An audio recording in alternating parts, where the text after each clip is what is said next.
Boa tarde a todos. Estamos aqui numa reunião junto com a professora Cristina Guazelli, e o tema da nossa reunião hoje será sobre as estratégias de planejamento reprodutivo, como você planejar a abordagem que você vai ter com o seu paciente na sua equipe. Então, nós convidamos a professora, que é especialista no assunto.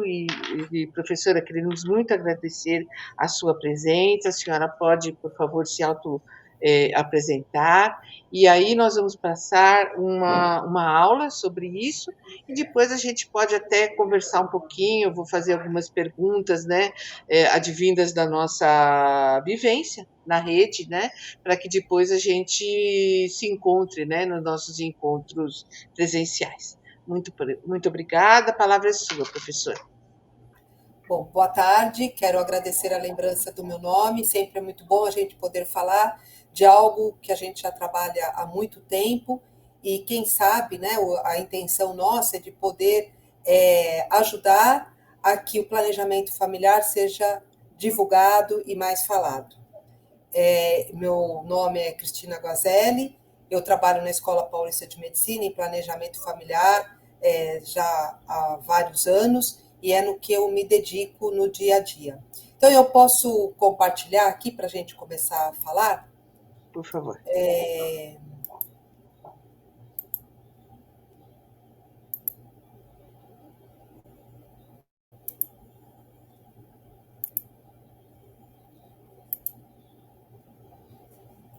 Tudo bem, Sônia?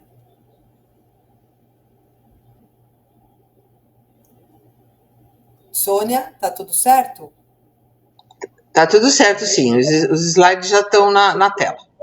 Tá ótimo. Então, vamos lá. Bom, o tema aqui que eu quero discutir com vocês, na verdade, eu acho que é para a gente tentar fazer algumas reflexões, é qual a necessidade de se planejar o ciclo reprodutivo de vida de uma paciente. Então, qual é a necessidade que essa paciente tem de planejar o seu ciclo de vida reprodutivo? Lembrar que esse planejamento é uma ferramenta muito importante para quê? Para que eu melhore a sua saúde reprodutiva. Ele, quando eu faço esse tipo de questionamento, de avaliação, vai auxiliar nas reflexões da paciente. Alguns questionamentos para ela poder pensar: deseja engravidar? Quando? Quantos filhos deseja ter? Quer dizer, tudo isso por quê? Qual é a nossa intenção? Para reduzir a gravidez não planejada. A gravidez não planejada, ela é considerada uma gravidez de risco e é um problema sério de saúde pública, porque interfere na saúde, no lado do ponto de vista social, econômico, emocional, e tem repercussão importante, tanto materna quanto fetal. A taxa de fecundidade no nosso país, ela tem caído, atualmente 1,7 filhos, mas, infelizmente, a incidência de gravidez não planejada continua elevada. Então, no mundo, mais ou menos 50% das gestações não são planejadas. Aqui, entre nós, 55% das puérperas não planejaram e 66% entre as adolescentes. Mas eu penso que essa taxa entre as adolescentes ela é maior. O que me faz pensar e falar sobre isso é um trabalho que nós acabamos de publicar num levantamento de uma população em Fortaleza, com mais de 400 puérperas. 70% dessas puérperas não planejaram a sua gestação. E um número muito pequeno delas, elas não planejaram, elas não pretendiam engravidar, mas, o que é triste, elas não estavam usando nenhum método anticoncepcional. Em quem incide esse tipo de gravidez? Incide principalmente entre as adolescentes, nas mulheres com baixa escolaridade, baixo nível socioeconômico, naquelas que não têm um parceiro fixo e que estão sem parceiros, nas multíparas, naquelas que têm 2 ou mais filhos, e na população mais afastada, não na população central de uma cidade. Se a paciente não programa a sua gravidez, aumenta o risco da morbimortalidade materna. A mortalidade materna é um outro dado que a gente precisa lidar no dia a dia. Na Organização Mundial de Saúde, em 2020, o número de mortes ele foi grande, aqui, mais de 800 mortes por dia. Mas quando a gente compara, tem uma diferença muito grande. Quando eu falo, por exemplo, na Nigéria, mais de 1.000 mortes para cada 100 mil nascidos vivos, enquanto que na Noruega, 2 casos para cada 100 mil nascidos vivos. No Brasil, houve uma redução. A gente, em 2019, estava numa faixa de 60, longe do que a gente queria para os objetivos de 2015, né? Mas a gente estava decrescendo, estava caindo. Então, quando a gente compara os nossos dados aqui, valores de 2017, a nossa taxa de razão de mortalidade, a taxa de mortalidade era 60 para cada 100 mil. E a incidência de uso de método anticoncepcional nas nossas pacientes era cerca de mais de 60% delas estavam usando algum tipo de método anticoncepcional. Mas, infelizmente, com a pandemia, subiu rapidamente a mortalidade materna. Em 2020, nós passamos, imagina, olha só, 460 casos para cada 100 mil. Em 2022, nós reduzimos e a gente tenta melhorar isso. Mas como é que a gente vai melhorar isso? Não apenas com melhora no atendimento do pré-natal, mas orientando essas pacientes para que a incidência de gravidez não planejada caia. Quando a gente fala em gravidez na adolescência, no mundo, a gente tem 40 para cada 1.000, aqui no nosso país, 49. A cidade de São Paulo ela tem feito um trabalho importante e bonito, que tem reduzido a incidência de gravidez na adolescência, mas ainda nós estamos longe do que a gente pretende. Lembrar que quando eu falo de vida reprodutiva, eu estou falando de um longo período. A paciente ela tem a sua vida reprodutiva que vai da menarca, média de 10, 11 anos, até a menopausa, que para a gente aqui numa faixa entre 48 e 51 anos. Então, nós temos mais de 40 anos que a gente pode conversar com essa paciente sobre planejamento. Planejamento de vida reprodutiva consiste na paciente não apenas evitar a gravidez indesejada, não planejada, mas também que ela engravide no momento em que ela está saudável e quando ela está apta e adequada para engravidar. No ciclo de vida reprodutivo tem muita importância se eu faço pequenas orientações. Essas ações elas são para melhorar a saúde da paciente. Por exemplo, se ela planeja engravidar, vou falar do uso do ácido fólico, eu vou falar sobre o conhecimento da gravidez, se ela tem alguma doença pré-existente que ela precisa engravidar no melhor momento. E se ela não quer engravidar, falar sobre anticoncepção. Lembrar que a maioria das famílias, elas planejam, elas desejam, em média, 2, 3 filhos. Se a gente for fazer um cálculo, dá mais ou menos uns 5 anos, 5, 6 anos, para 2 gestações, pós-parto e um bom intervalo interpartal. Então, eu vou ter mais de 30 anos de vida dessa mulher para ela evitar a gravidez. Para vocês perceberem a importância de nós falarmos, de nós conversarmos sobre orientação de anticoncepção. Uma única pergunta pode ajudar muito já na orientação. É um único questionamento. A paciente chegou, para que consulta? Qualquer consulta. Consulta de rotina na ginecologia. Consulta de atendimento porque ela está com uma queixa de corrimento. Consulta, qualquer tipo de consulta. A única pergunta que pode ser feita e que pode ajudar muito essa mulher. Você planeja engravidar? Você deseja ter um filho no próximo ano? Se a resposta for sim, fale que ela precisa de orientação, que ela precisa iniciar o uso de ácido fólico para evitar malformações que são evitáveis. Se ela tem algum problema de saúde, que ela controle melhor isso para pensar em engravidar. Se ela tem uma doença, por exemplo, pré-existente. Se a resposta for não, imediatamente eu vou perguntar: você está usando algum método contraceptivo? O que a gente percebe é que as pacientes que desejam evitar a gravidez usam mais métodos do que aquelas que não pretendem engravidar. Só que essas que estão usando métodos, às vezes elas utilizam de forma inadequada. Isso porque elas não têm oportunidade de conversar e de saber que existem outras opções. Aqui, quando a gente observa a incidência de uso de anticoncepcional na América Latina e Caribe, vocês vão ver que a incidência ela é principalmente onde? Na esterilização e no uso de anticoncepcional hormonal oral. A incidência de uso de métodos de longação ela é baixa. Quando a gente vê aqui na América do Sul, a incidência de uso de métodos de longação, ela não atinge 5%. E quando eu vou falar aqui de Brasil, dados que a gente tem do Lancet, o uso de métodos de longação não atinge 2, 3%.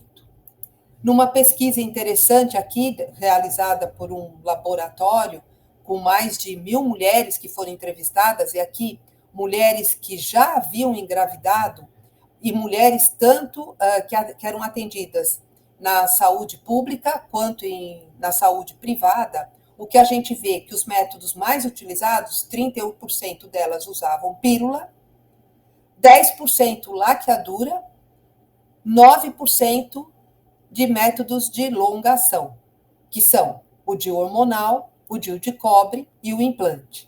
E o que chamou atenção nessa pesquisa é que as mulheres do sistema de saúde privado usavam mais métodos de longação, e aqui vocês podem perguntar, vai ver que é o DIU hormonal. Não, era o DIU de cobre. Enquanto as que estavam no SUS, a incidência de laqueadura era maior. Então, o que a gente precisa falar, precisamos conversar mais sobre métodos. Explicar para essa paciente que a eficácia dos métodos de longação é igual da laqueadura, que são métodos práticos, convenientes, fáceis, não tem uma idade padrão, pode ser utilizado para qualquer idade e é um método de alto grau de satisfação e de continuidade. As vantagens dos métodos de longação é porque eles apresentam alta eficácia, eles são seguros, porque não tem o estrogênio, e tem uma alta taxa de continuidade, e aqui tanto faz, tanto entre as adolescentes quanto entre as mulheres adultas, a taxa de continuidade é elevada. Outros dados, ele independe da usuária, da motivação, se a paciente e do momento, né, da relação. Por isso é que ele acaba sendo um método de alta taxa de eficácia e de continuidade. Não tem necessidade de retorno médico frequente. Inserir o método, a paciente volta para um primeiro controle, depois o controle dela passa a ser anual. E ele é reversível.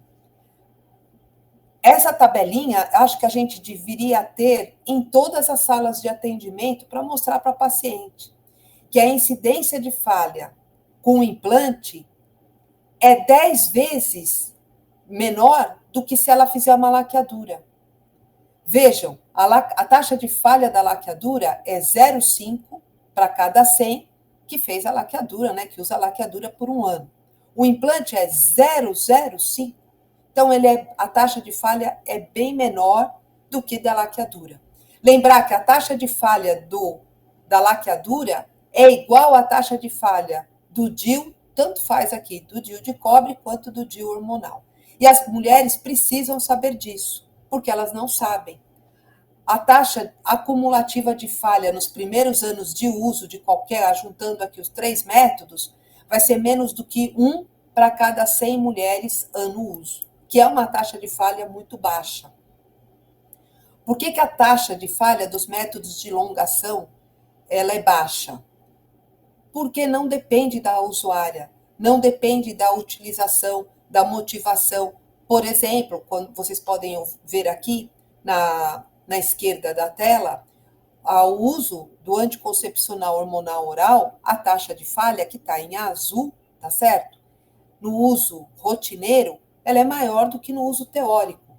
Enquanto que na esquerda aqui, né, vocês vão ver que a gente tem os métodos de longação e que a taxa de falha do uso típico ela é muito parecida com o uso teórico, que é o uso que se espera do método anticoncepcional.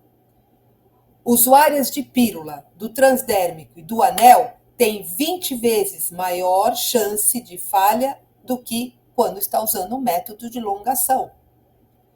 A taxa de continuidade dos métodos de longa ação, então, quando vocês observam aqui, ela é bem maior do que a taxa de continuidade, por exemplo, dos de curta ação, que é a pílula. A pílula, a gente em 12 meses acaba tendo uma redução aí em 50%, enquanto que os de longa ação estão acima de 80%. Para quem que eu tenho que falar de métodos de longa ação? Não existe uma mulher específica, para todas as mulheres, todas, sem exceção. Não importa se essa paciente tem ou não tem filho, se ela é nulípara, se ela é adolescente, mas principalmente se ela usa, se ela vem falando que ela esquece, que ela atrasa o método.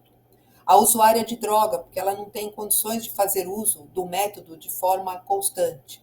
No pós-parto, que a gente tem falado bastante, que eu acho que tem aumentado, e assim dá para vocês terem ideia de como as pacientes desejam métodos de longa ação, porque tem alguns hospitais aqui na região de São Paulo e na região do ABC que atingiu mais de 30% de utilização de DIU na sua população pós-parto. Naquelas mulheres pós-abortamento, a gente fala do pós-parto, esquece do pós-abortamento. Então, se aquela paciente é submetida a mil ou uma curetagem, a seguir, usar o dispositivo intrauterino ou o implante. Lembrar das pacientes obesas e daquelas que apresentam contraindicação ao uso do estrogênio. Então, as pacientes diabéticas, hipertensas, com enxaqueca, são métodos muito bons para essa população. A escolha do método acaba sendo centralizada no quê? Na eficácia, na facilidade, na segurança e nos efeitos, que eu acho que a gente também fala muito pouco, nos efeitos não contraceptivos. Então, se eu falei tanta coisa boa desses métodos, por que a gente não usa mais? Por que a gente não prescreve? Porque existe uma necessidade de treinamento dos profissionais de saúde. Isso tem melhorado, mas eu acho que a gente precisa focar mais nesse treinamento. E tem uma limitação grande, um esquecimento no aconselhamento, que eu acho que a gente teria que pensar sempre, finalizar, não importa qual é a consulta, com aquela pergunta, é uma única pergunta. Você pretende engravidar neste próximo ano? Essa pergunta já vai fazer uma grande diferença. Entre as mulheres, por que elas não buscam mais? Primeiro, porque a gente não oferece, então muitas nem conhecem, o acesso é muito limitado. Existem mitos, fantasias, medo, tabus, regras, tanto do ponto de vista tabus sociais ou religiosos, e que precisam ser desmistificados. Quais são as estratégias? As estratégias é criar janela de oportunidade.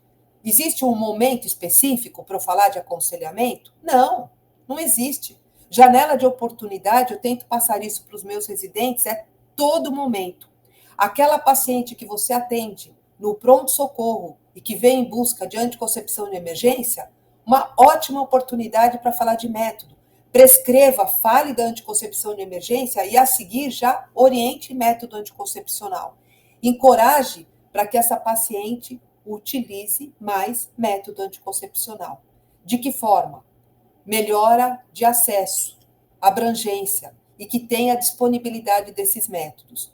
Veja quais são as opções que a sua unidade de trabalho consegue ter e que consegue disponibilizar para a sua paciente. A gente precisa orientar e aconselhar. Orientar, fale sobre os métodos, informe seus riscos, seus benefícios, seus efeitos colaterais, mas fale principalmente dos benefícios. Métodos contraceptivos têm muitos benefícios. Lembrar que os riscos atingem uma baixa porcentagem das usuárias, enquanto os benefícios atingem mais de 90% das que usam. Aconselhe, facilite a decisão de escolha da sua paciente, motive e promova os benefícios, principalmente os não contraceptivos. Lembrar que planejamento familiar é igual a educação. Se eu ofereço educação para a paciente, é uma consequência, melhora, reduz a pobreza, a fome, porque ela vai ter um número de filhos controlado, o ambiente em que ela vai estar vai ser melhor. Isso vai propiciar igualdade do sexo. Isso melhora saúde materna, consequentemente, saúde infantil. Reduz as doenças, as infecções sexualmente transmissíveis. Melhora a qualidade de vida. E a gente entra num círculo maravilhoso de educação e de melhoria. Por que a gente tem que falar tanto em planejamento familiar? Porque ele promove saúde, ele promove benefícios não só contraceptivos, mas não contraceptivos. Se ele melhora tudo isso, ele melhora a educação, ele está promovendo os direitos humanos, melhora o desenvolvimento econômico, melhora a qualidade de vida dessa paciente. E é sobre isso que a gente quer falar e quer promover. Qualidade de vida, qualidade de saúde e melhores condições para todas as nossas mulheres.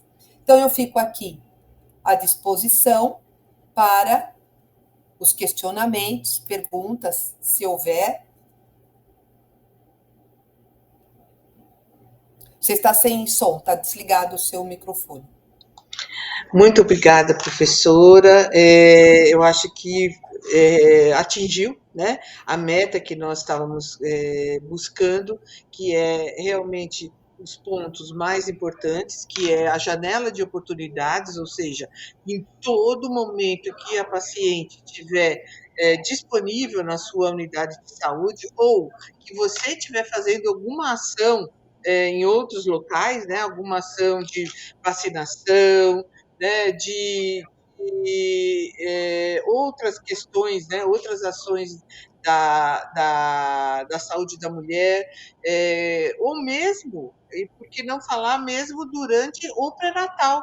Então, lá no meu cartão de pré-natal, a gente já conversa com a paciente, a gente já oferece o DIU pós-parto ou o implante, né, para que quando ela estiver lá na sua, tendo o seu parto, na sua internação, ela já tem essa escolha decidida, né? Então, era isso que a gente queria trazer para vocês. A gente vai manter, nós vamos fazer, doutora, uma pesquisa de satisfação em relação ao implante na nossa região. Meu nome é Sônia Raquel, sou médica, esqueci de me apresentar no começo da nossa reunião, sou médica ginecologista obstetra e estou fazendo interlocução de saúde da mulher aqui na nossa região de Santo Amaro, Cidade Ademar. Então, nessa nossa região, nós estamos trabalhando a fundo com a hipertensão arterial na gestante e agora, então, também com outros focos, e esse é o principal. Nos estudos em outros países, a saúde da mulher ela cresce enquanto você não tem a violência contra a mulher, enquanto tem também um outro ponto que a senhora tocou muito interessante e muito importante, que é a igualdade de gênero. Quando a paciente ela escolhe quando ela quer ter filhos, de que maneira ela vai criar seus filhos e em que contexto ela vai oferecer para os seus filhos e para ela mesma educação, condições de vida, formas de alimentação, habitação e outras necessidades, o planejamento familiar entra em primeiríssimo lugar e também como grande alicerce da redução da mortalidade materna.